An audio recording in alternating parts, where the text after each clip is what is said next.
The very first story, staff of the Tamale Teaching Hospital who withdrew their services following the raid on the office of the chief executive have in the last hour agreed to suspend their action. The decision comes after the police arrested the suspected ringleader of a group which stormed the chief executive's office and dragged him out.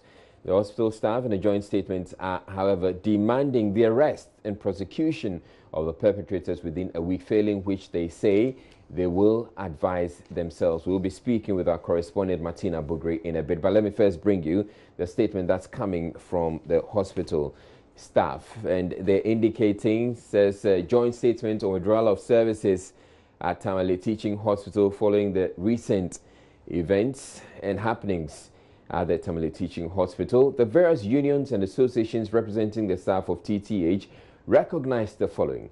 The Chief Executive Officer, CEO, has been safely restored to his office in dignity and is able to go about his functions unimpeded.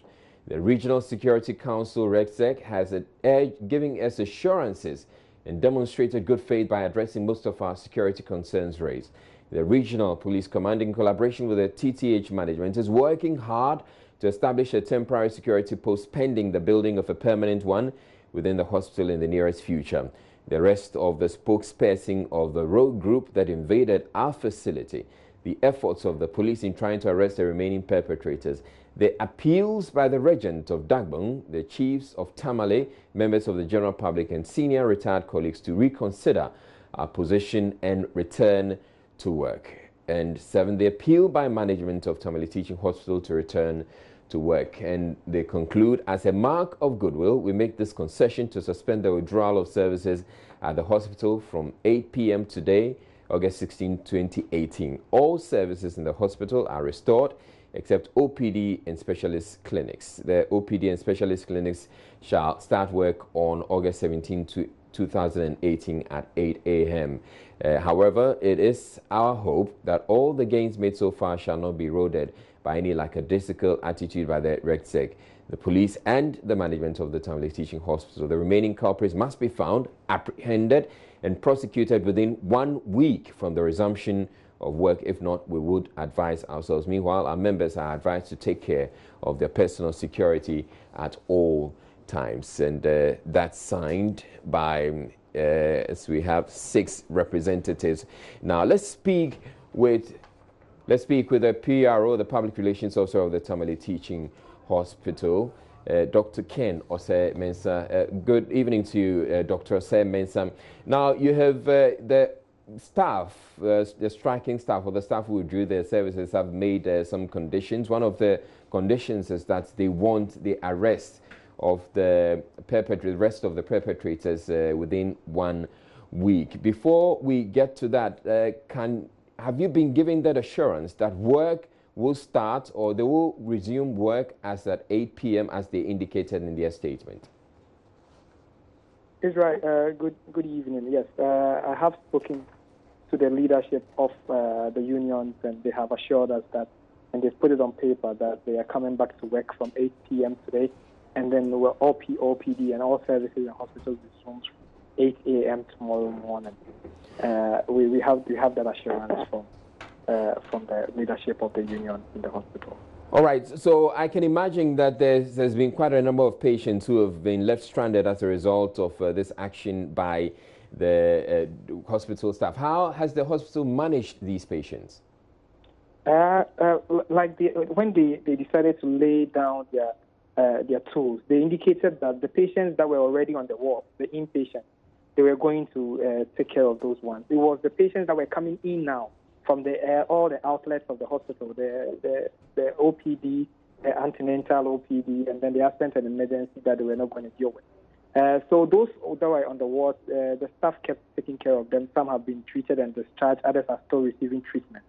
So I'm sure going forward tomorrow, we would see a lot more patients. The usual clients that come for our specialist consulting will surely see some staff at specialist consulting rooms tomorrow. Our OPD will be open tomorrow for service. But from tonight, emergency services and referral services from other hospitals will also be taken care of because the strike has been suspended. All right, and they have also laid out conditions, some conditions, and they've talked about some things that are being done at the hospital. How assured are we that these things will be followed through? The management of the hospital, together with the RESPEC, led by the Honorable Regional Minister, I'm sure in their communicative, demonstrated some commitment to following through on the promises and assurances they gave to the staff. This evening, again, we saw the police high command in the hospital trying very hard to find a conducive place to set up the police post, a temporary one for the meantime, and a place where they can erect a permanent one that can keep staff safe while they work at the hospital. The police, again, have demonstrated their willingness to bring the perpetrators to book by arresting the spokesperson for the group.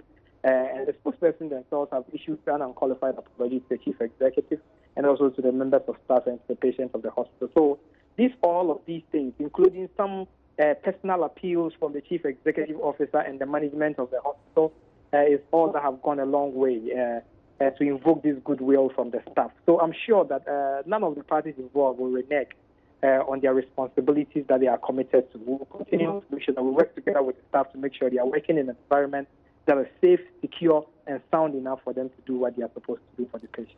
Now, one of the things that also resulted in this action, or the excuses given by the people who engage in this action, is the fact that there are some corrupt dealings or some untoward actions that are taking place at the hospital. They make reference to the fact that the chief executive of the hospital runs his own facility and directs patients there and all that.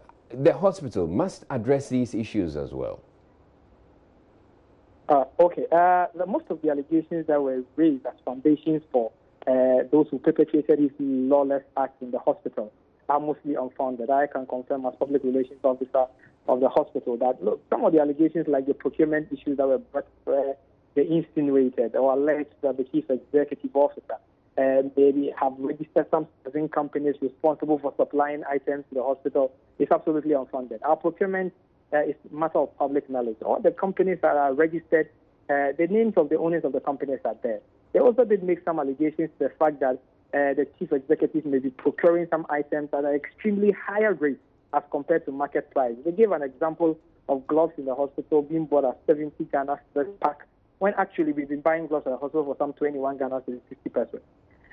Most of the allegations that were made, the chief executive officer himself, quite to most of us. They indicated the fact that the chief executive may be threatening some staff, and at no material moment in time have any of these staff been able to confirm these incidences that the chief executive officer threatened him. And so I feel that most of the things that were done, where the foundations were absolutely unfounded, and I and the chief executive have spoken to him. He will be willing that the bodies that are responsible for doing some of these investigations will do them, like the police service, and so that they can clear his name, because he is committed.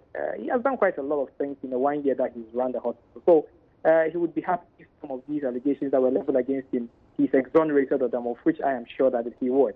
So we welcome any form of investigation whatsoever into the hospital. All right, thank you very much. Dr. Ken Osei Mensah, who's a public relations officer of the Tamale Teaching Hospital. We're staying on the line where we're hoping that we have Martina Bulgari back on the line. Martina, now we know a number of things have happened throughout the day. First of all, it had to do with last night's release of the 4 people who were initially arrested in connection with the attack or the raid on the office of the chief executive. Now we're learning that today, this morning, one ringleader or the suspected ringleader was actually picked up and was sent to the police station. Do we know what charges have been slapped on this gentleman who we know as Baba Al-Hassan?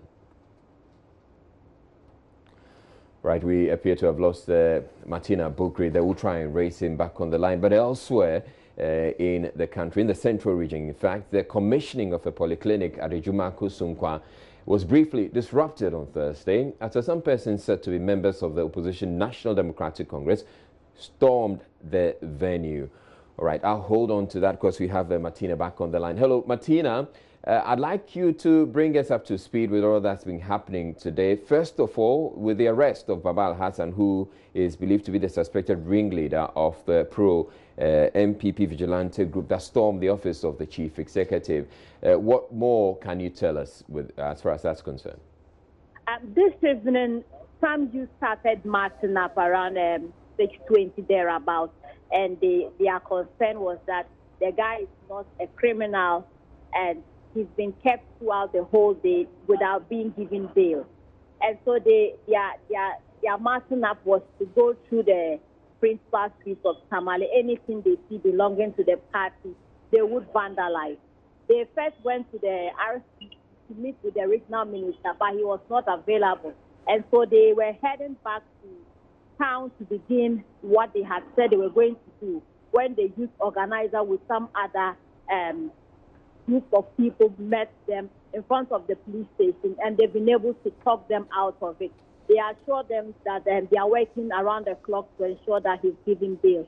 Now, the guys are saying that they would trust on his word, but if by tomorrow nothing is done, if they don't see the guy roaming, they would put to action what they have promised they would do.